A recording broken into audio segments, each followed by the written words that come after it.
ಎಲ್ಲರಿಗೂ ನಮಸ್ಕಾರ. ನಾನು ನಿಮ್ಮ ಪುನೀತ್ ರಾಜ್ ಮಾತಾಡ್ತಾ ಇರೋದು. ಹಾಗೆ ಎಲ್ಲರಿಗೂ ಅಬ್ದಿ ಅಕಾಡೆಮಿಗೆ ಸ್ವಾಗತ ಸ್ನೇಹಿತರೆ. ತುಂಬ ಅಭ್ಯರ್ಥಿಗಳು ನಮ್ಮ ಟೆಲಿಗ್ರಾಮ್ ಚಾನಲ್ ಇದೆಯಾ ಸರ್ ಅಂತ ಕೇಳ್ತಾ ಇದ್ದೀರಾ. ಹೌದು, ಅಬ್ದಿ ಅಕಾಡೆಮಿ ಅಂತ ನೀವು ಟೆಲಿಗ್ರಾಮಲ್ಲಿ ಅಬ್ದಿ ಅಕಾಡೆಮಿ ಅಂತ ನೀವು ಸರ್ಚ್ ಮಾಡಿದರೆ ನಿಮಗೆ ಆ ಚಾನಲ್ ಸಿಗುತ್ತೆ ಸ್ನೇಹಿತರೆ. ಅದರಲ್ಲಿ ಪ್ರತಿದಿನ ಕ್ವಿಜ್ಗಳಾಗಿರ್ಬೋದು, ಕರೆಂಟ್ ಅಫೇರ್ಸ್ ಆಗಿರ್ಬೋದು ಎಲ್ಲನೂ ಸಹ ಅಪ್ಲೋಡ್ ಆಗ್ತಾ ಇರುತ್ತೆ. ನೀವಲ್ಲಿ ಚೆಕ್ ಮಾಡ್ಕೋಬೋದು.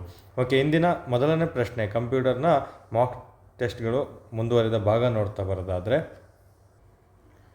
ಈ ಮೊದಲನೇ ಪ್ರಶ್ನೆ ಬಂದು ನಾವು OCR ಫುಲ್ ಫಾರ್ಮ್ ಏನು ಅಂತ ನಿಮಗೆ ಕೇಳಿದ್ದೆ. ಅದಕ್ಕೆ ಸರಿ ಉತ್ತರ ಬಂದು ಆಪ್ಟಿಕಲ್ ಕ್ಯಾರೆಕ್ಟರ್ ರೀಡರ್ ಆಗಿರುತ್ತೆ ಸ್ನೇಹಿತರೆ. ಇದನ್ನು ನಾವು ಎಲ್ಲಿ ಯೂಸ್ ಮಾಡ್ತೀವಿ ಸರ್ ಅಂತ ಕೇಳೋದಾದರೆ, ಈ ಮುದ್ರಿತ ಮಾಹಿತಿ ಪ್ರಿಂಟ್ ಆಗಿರುತ್ತವಲ್ಲ ಮಾಹಿತಿಗಳು, ಆ ಪ್ರಿಂಟ್ ಆಗಿರುವ ಮಾಹಿತಿಗಳಲ್ಲೂ ಅಥವಾ ಪಠ್ಯಗಳನ್ನು ನಾವು ಸಂಗ್ರಹಿಸಲು ಇವುಗಳನ್ನು ಯೂಸ್ ಮಾಡ್ತೀವಿ. ಅದನ್ನು ತಿಳ್ಕೊಂಡಿದ್ರೆ ಸಾಕಾಗಿರುತ್ತೆ ಸ್ನೇಹಿತರೆ.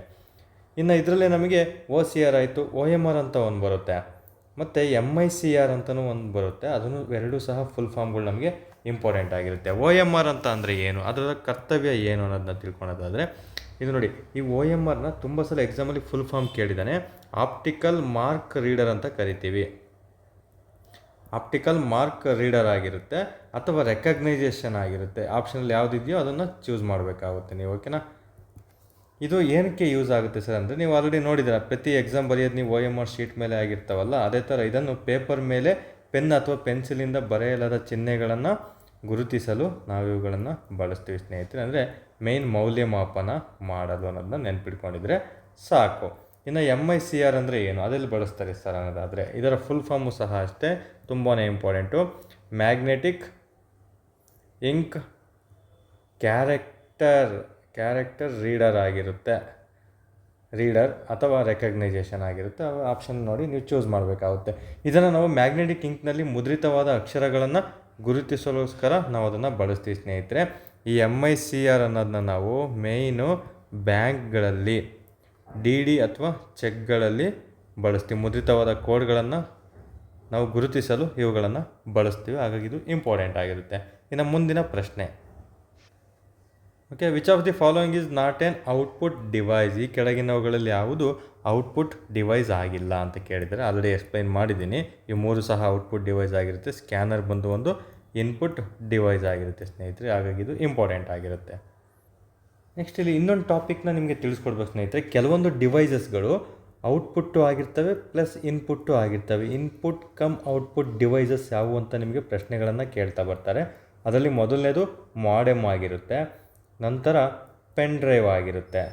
ಇವು ಮೋಸ್ಟ್ ಇಂಪಾರ್ಟೆಂಟು. ಅದನ್ನು ಬಿಟ್ಟು ಮಿಕ್ದವು ಸಹ ಇದ್ದಾವೆ. ಟಚ್ ಸ್ಕ್ರೀನ್ ಆಗಿರುತ್ತೆ. ತದನಂತರ CD ಅಥವಾ DVD ಆಗಿರುತ್ತೆ. ಇವುಗಳ ಫುಲ್ ಫಾರ್ಮ್ ತುಂಬಾ ಇಂಪಾರ್ಟೆಂಟು, ನೀವು ನೆನಪಲ್ಲಿ ಇಟ್ಕೊಂಡಿರಬೇಕು. ತದನಂತರ ಒಂದು ವೆಬ್ ಕ್ಯಾಮರಾ ಆಗಿರುತ್ತೆ.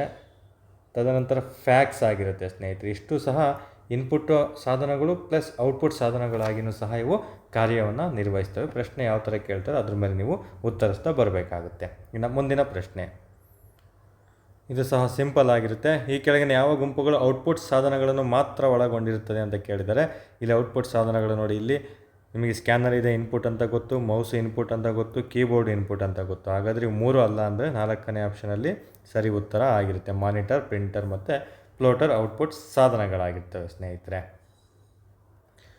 ನಮ್ಮ ಮುಂದಿನ ಪ್ರಶ್ನೆ, which of the following units are used to count the speed of printer. ನೋಡಿ, ಪ್ರಿಂಟರ್ನ ವೇಗವನ್ನು ಪತ್ತೆ ಹಚ್ಚಲು ಈ ಕೆಳಗಿನ ಯಾವ ಘಟಕಗಳನ್ನು ನಾವು ಬಳಸ್ತೇವೆ ಅಂತ ನಮಗೆ ಪ್ರಶ್ನೆ ಕೇಳಲಾಗುತ್ತದೆ. ಇದು ಸಹ ಇಂಪಾರ್ಟೆಂಟ್ ಆಗಿರುತ್ತೆ.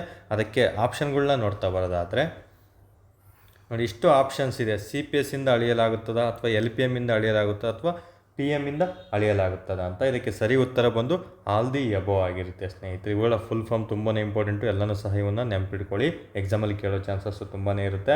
ತದನಂತರ ನಮಗೆ ಪ್ರಿಂಟರ್ ಅಂತ ಬಂದಾಗ ಬೇರೆ ಯಾವ ಥರ, ಇದೊಂದು ಔಟ್ಪುಟ್ ಡಿವೈಸ್ ಅಂತಲೂ ಸಹ ಗೊತ್ತು ಎಲ್ರಿಗೂ.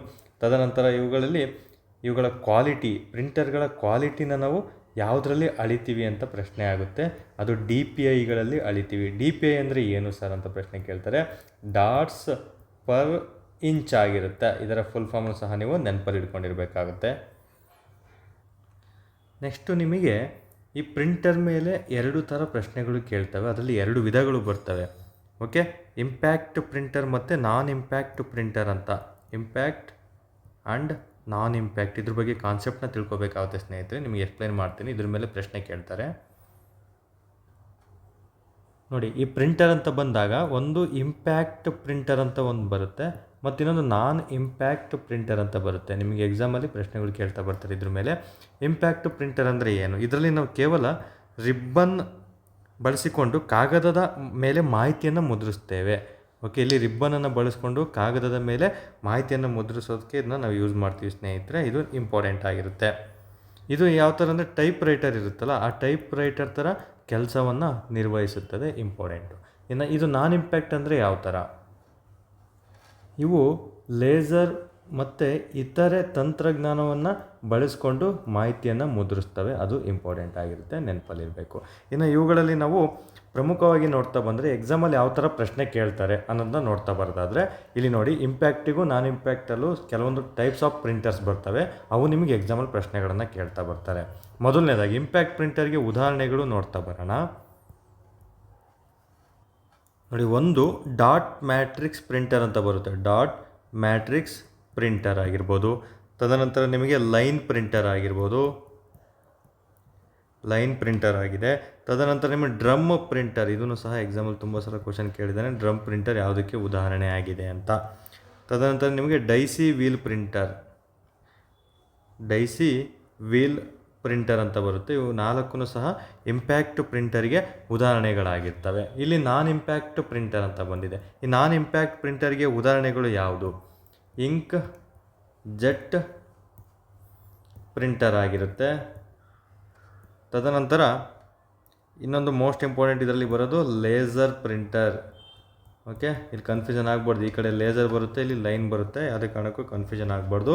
ಇನ್ನು ಥರ್ಮಲ್ ಪ್ರಿಂಟರ್ ಅಂತ ಬರುತ್ತೆ. ಈ ಥರ್ಮಲ್ ಪ್ರಿಂಟರು ಸಹ ನಾನ್ ಇಂಪ್ಯಾಕ್ಟ್ ಪ್ರಿಂಟರಿಗೆ ಒಂದು ಉದಾಹರಣೆ ಆಗಿರುತ್ತೆ. ನೋಡಿ, ಇಷ್ಟು ಅಂಶಗಳನ್ನು ತಿಳ್ಕೊಂಡ್ರೆ ನಿಮಗೆ ಪ್ರಿಂಟರಲ್ಲಿ ಯಾವುದೇ ಥರ ಪ್ರಶ್ನೆಗಳು ಕಳೆದುಕೊಳ್ಳುವುದಿಲ್ಲ ಸ್ನೇಹಿತರೆ. ನಿಮಗೆ ಎಕ್ಸಾಮಲ್ಲಿ ಯಾವ ಥರ ಪ್ರಶ್ನೆಗಳು ಕೇಳ್ತಾರೆ? ಪ್ರಿಂಟರನ್ನು ಯಾವುದರಿಂದ ಅಳೆಯುತ್ತೇವೆ ಅಂತ ಕೇಳ್ತಾನೆ, ಇಲ್ಲಾಂದರೆ ಅವುಗಳ ಕ್ವಾಲಿಟಿಯನ್ನು ಯಾವ ಮುಖಾಂತರ ಅಳೆಯುತ್ತೇವೆ ಅಂತ ಪ್ರಶ್ನೆ ಕೇಳ್ತಾರೆ. ಆಲ್ರೆಡಿ ಹೇಳಿದ್ದೀನಿ. ಇನ್ನು ಅವುಗಳ ವಿಧಗಳು ಇಂಪ್ಯಾಕ್ಟ್ ಪ್ರಿಂಟರ್, ನಾನ್ ಇಂಪ್ಯಾಕ್ಟ್ ಪ್ರಿಂಟರು. ಇದರಲ್ಲಿ ಎಕ್ಸಾಮಲ್ಲಿ ಈ ಕೆಳಗಿನವುಗಳಲ್ಲಿ ಯಾವುದು ಇಂಪ್ಯಾಕ್ಟ್ ಪ್ರಿಂಟರ್ ಆಗಿದೆ ಅಂತೇಳಿ ಒಂದು ಆಪ್ಷನ್ ಇದನ್ನು ಕೊಟ್ಟು 3 ಆಪ್ಷನ್ ಇಲ್ಲಿ ಕೊಡ್ತಾರೆ. ಇಲ್ಲಾಂದರೆ ಈ ಕೆಳಗಿನವುಗಳಲ್ಲಿ ಯಾವುದು ಇಂಪ್ಯಾಕ್ಟ್ ಪ್ರಿಂಟರ್ ಅಲ್ಲ ಅಂತ ಕೇಳ್ತಾರೆ, ಅಥವಾ ಈ ಕೆಳಗಿನವುಗಳಲ್ಲಿ ಯಾವುದು ನಾನ್ ಇಂಪ್ಯಾಕ್ಟ್ ಪ್ರಿಂಟರ್ ಆಗಿದೆ ಅಂತಲೂ ಸಹ ಪ್ರಶ್ನೆಗಳು ಕೇಳ್ತಾರೆ. ಈ 3 ರೀತಿ ಪ್ರಶ್ನೆಗಳು ಕೇಳ್ತಾರೆ.